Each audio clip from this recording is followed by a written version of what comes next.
Vamos conversar com a doutora Raquel Galinatti, delegada de polícia e diretora do Sindicato dos Delegados de São Paulo. Assunto: a violência contra a mulher cresce no Brasil. Doutora Raquel, muito bom dia. Bom dia, Beto, tudo bom? Agora eu estou numa nova missão. Sim, Hoje eu represento os delegados de polícia no âmbito nacional, então eu sou diretora da Associação dos Delegados de Polícia no âmbito nacional. nacional. Quer dizer que agora. Isso, Nacional. Delegados de Polícia do Brasil. Então, agora que a senhora vai A sede perceber. é em Brasília, inclusive. Então, agora que a senhora, além de já saber antes disso, vai descobrir na prática realmente que São Paulo é um dos piores salários de delegados de polícia, por exemplo, do país.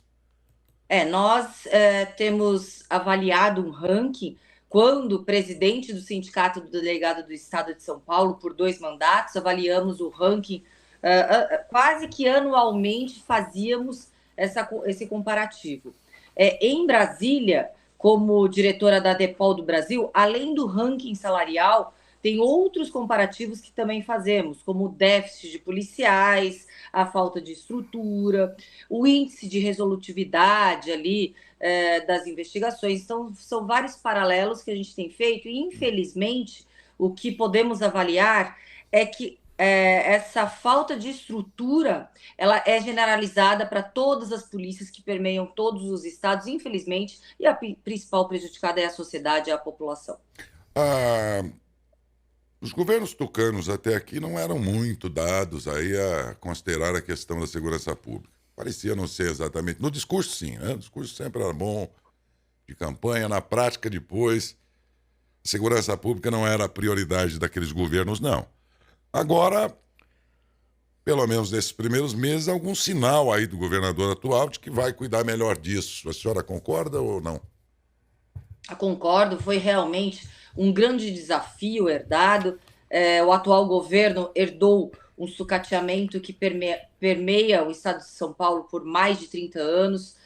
Organizações criminosas que ultrapassaram fronteiras não só nacionais, como também internacionais. Então, realmente uma falta de estrutura para suas forças de segurança, tanto a Polícia Civil, Polícia Militar, a Polícia Penal, que vem amargando aí um déficit absurdo, péssimos salários.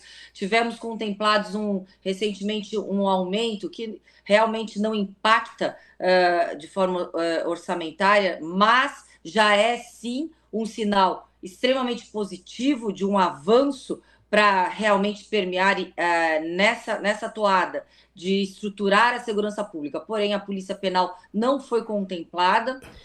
Recentemente houve um aumento, na realidade não é nem aumento, é uma recomposição ali de 4%. A gente também tem todos os servidores que ficam na Fundação Casa. Apesar de falarmos em menores infratores, realmente são sementes do mal que praticam crimes tão cruéis ou até mais graves que os próprios criminosos já formados adultos. Então, é uma série de fatores criminológicos que afetam e impactam diretamente a segurança pública da população e é uma célula nevrálgica para um governo. Afinal, estamos falando do pilar dos direitos sociais, que é a segurança pública. Doutora, o tema da nossa entrevista é violência contra a mulher cresce no Brasil.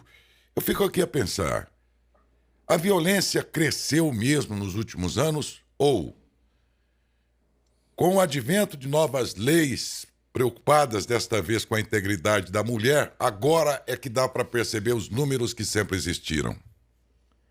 Esses dois fatores conjugados podem sim explicar esse aumento significativo. Esse aumento, na realidade, é uma explosão de números num comparativo analítico com o passado, com anos passados. Claro que a gente sabe, a gente tem ciência que são números subnotificados, aqueles que claramente estão enquadrados nas chamadas cifras negras, são crimes que ocorrem e que não chegam ao conhecimento das autoridades, principalmente quando a gente viu o mais cruel, que esses números, quase 80%, são menores de 18 anos, as principais vítimas são crianças menores de 18 anos, vítimas de estupro, crimes sexuais, e ainda são números extremamente subnotificados, porque a gente tem conhecimento de 15 a 20% dos crimes.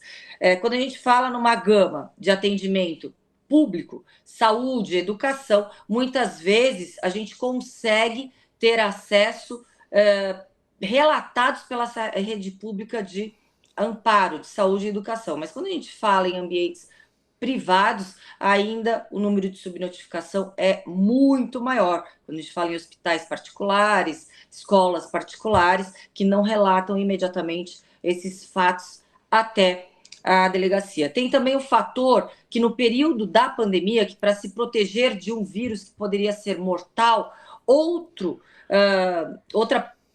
é como se fosse uma endemia, né? Mortal também estava ali, presente, permanente, que eram os algozes, utilizando de uma estratégia para que as vidas fossem salvas, que era o isolamento social. Mas justamente isso, o isolamento social é uma das estratégias dos algozes para que as vítimas ficam vulneráveis permanentemente e desprotegidas. Antes elas tinham uma rede de apoio, como a família, a escola, o trabalho, e no período da pandemia elas estavam 24 horas em vigilância e sendo ali subjugadas por seus algozes. Talvez esses números reflitam crimes que ocorreram até mesmo no período da pandemia. O interessante de observar nesses números todos é que bom, o exercício, toda agressão, ele parte exatamente de alguém que de alguma forma tem poder sobre a outra pessoa, seja o poder econômico, físico, o poder intelectual sobre o outro, e aí ele sente que tem esse poder e desfere toda essa agressão. E tendo, na forma do estupro, o seu maior volume, 74.900, números subestimados aí, segundo a doutora Raquel diz aí. Aí você nota que, no caso de estupro,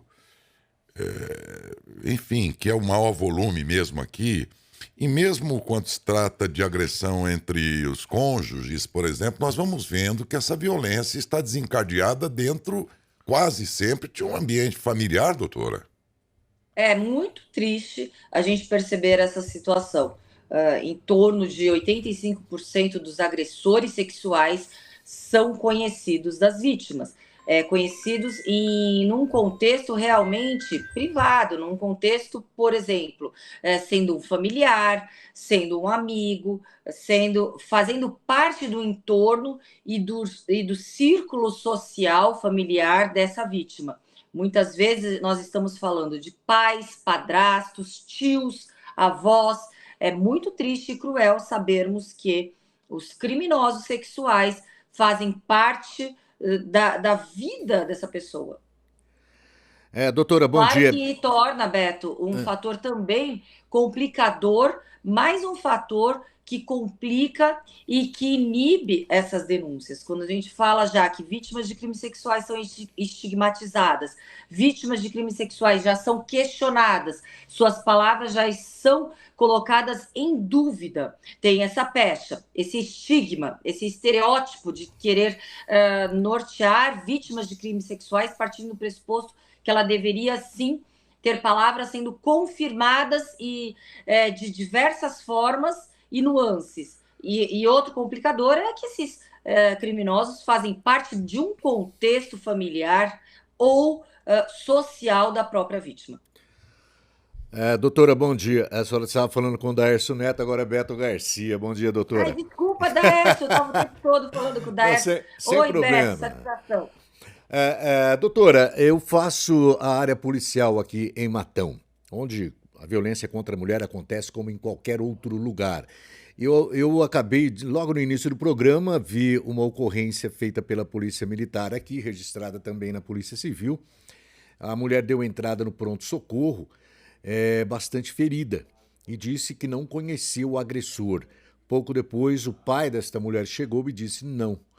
Ela, por medo, com certeza por medo, não está falando, mas ela sofre violência doméstica.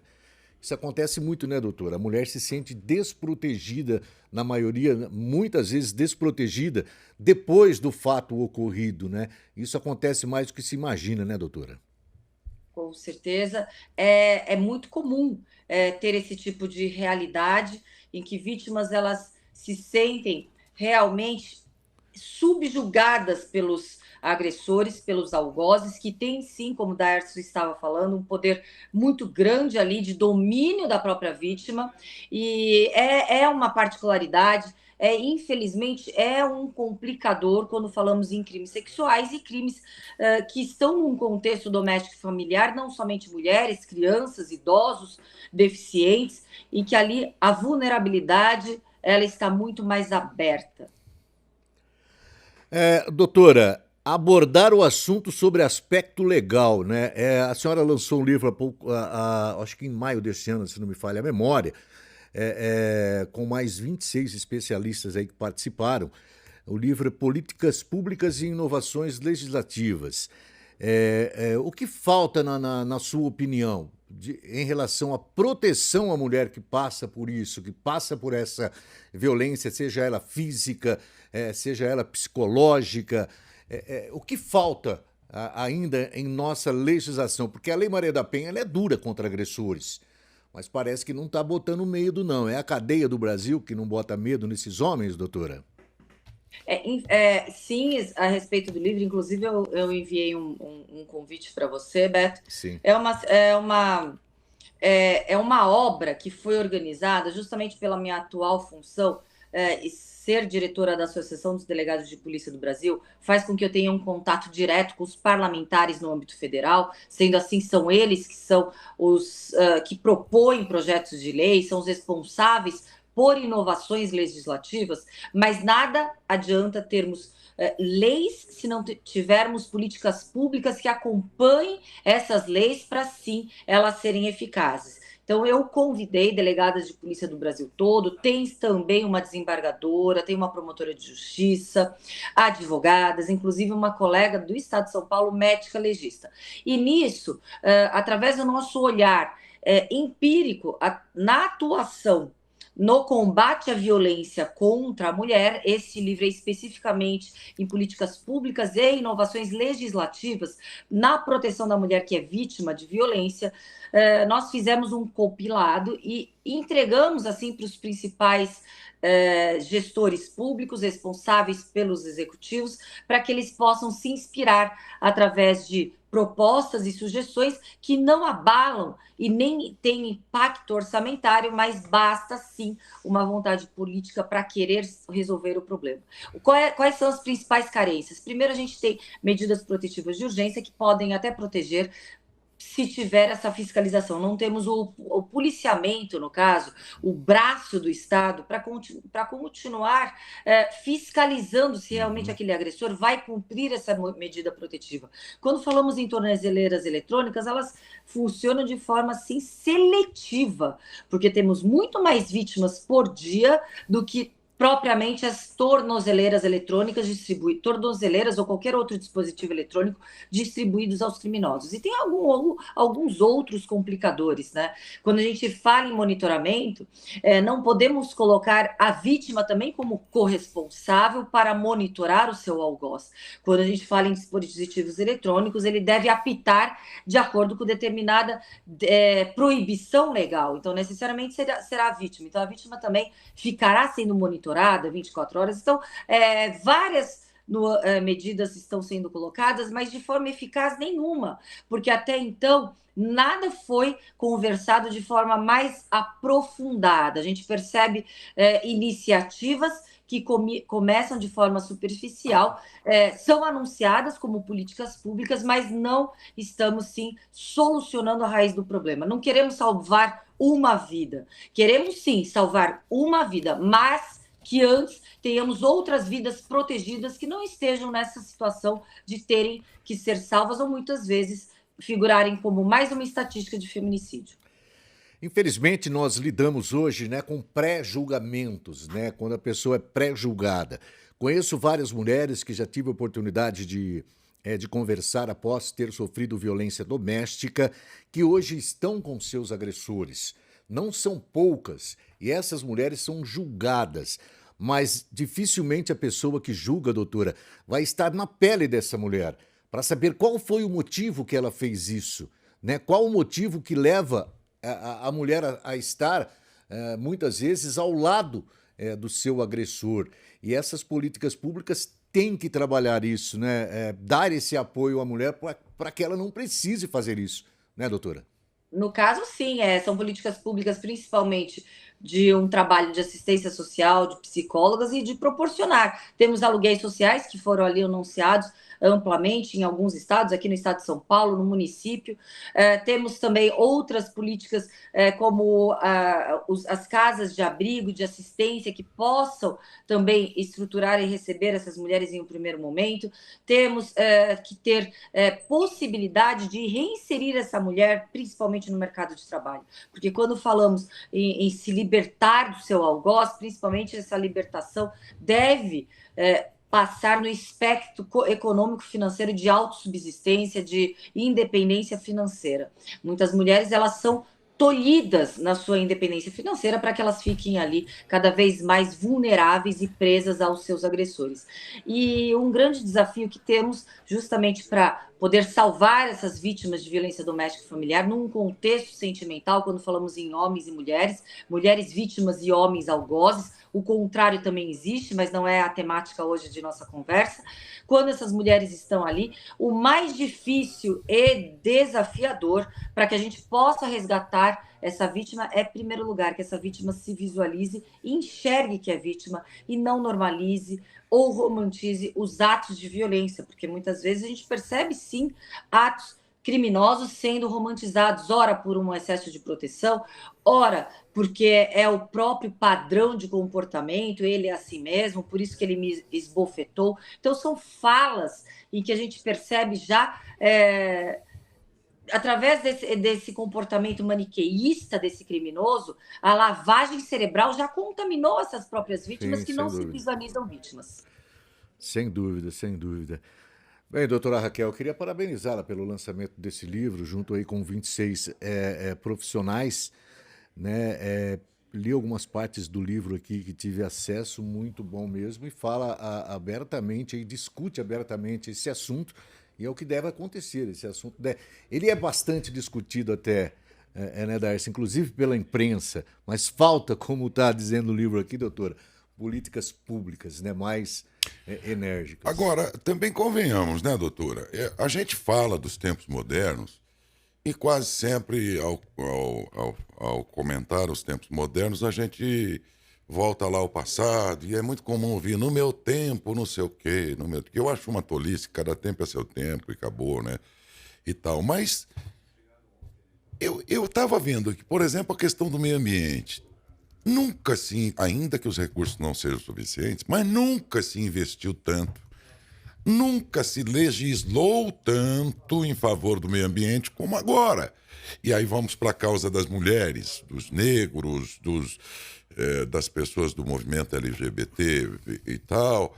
E nós vamos ver que ainda que não seja suficiente a proteção à mulher sobre a qual nós falamos aqui, mas também nunca se falou tanto e se legislou tanto a respeito disso. É preciso dizer que se isso não basta, mas vamos reconhecer que esses tempos modernos foram os únicos, talvez, essa geração seja a única que esteja experimentando o interesse pelo assunto como nunca, por exemplo, né?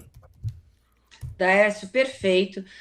Estamos vivenciando essa mudança contemporânea de uma visão que, aos poucos, claro que ela não vai ser imediata, da desconstrução de uma sociedade que já foi formatada de forma patriarcal e machista, em que as mulheres elas não eram colocadas ou inseridas ou esperadas para estarem em posições públicas. E posições públicas eu não falo como servidor público, também falo, mas em posições de trabalho. Muitas vezes as mulheres elas eram desenhadas para nos lares estarem. Então a gente está falando em 50 anos atrás que mulheres não poderiam nem alugar um imóvel, abrir um comércio, votar. Então, são situações em que, claro, com a inserção das mulheres nos espaços públicos, em espaços no mundo corporativo de trabalho, nos ambientes públicos institucionais, mesmo assim ainda a gente percebe uma diferença para que as mulheres galguem posições de comando e gerenciamento desses locais em que agora hoje elas pertencem. A política é um exemplo. Mulheres não chegam num contingente de 10% quando fazemos um somatório na representatividade política no executivo, legislativo, muitas vezes no âmbito estadual, municipal e federal. Então, é ainda um grande avanço que precisamos ter, mas que estamos sim atualmente presenciando esta mudança. Estamos em fase de avanços e mudanças em passos pequenos, mas que já são significativos para um futuro diferente. Sim. E mais seguro para todos. Se a gente considerar que estamos tratando de assuntos seculares, ora, 2 décadas aí foram muito boas, no sentido dessa caminhada aí e tal. Isso aí a gente tem que considerar, entendeu? Eu também Concordo penso plenamente. dessa maneira aí. Mais alguma pergunta, Beto? Não, eu acho vou que... agradecer aqui a doutora. Doutora Raquel, muito obrigado, viu, pela gentileza. Aliás, sempre de nos atender. Parabéns pelo seu novo posto aí, que vai ser muito bem ocupado por uma pessoa extremamente interessada pela questão, e acho que ganha o país inteiro e não mais só São Paulo, que já não era pouco. Um grande abraço à senhora e um bom dia. Daércio, muito obrigada. Beto, muito obrigada pelo convite. E muito honrada fico sempre ao falar com vocês, principalmente pela importância que o veículo de comunicação de vocês tem, não só do estado de São Paulo, e principalmente na região do entorno em que a população consome a informação de vocês. A Depol do Brasil está completamente à disposição para que possamos aí debater várias temáticas que surgem e esclarecer e informar a população. Sempre uma honra participar aqui com vocês nesse debate de alto nível e que sempre com perguntas muito pertinentes e que colaboram para a informação da população. Muito obrigada.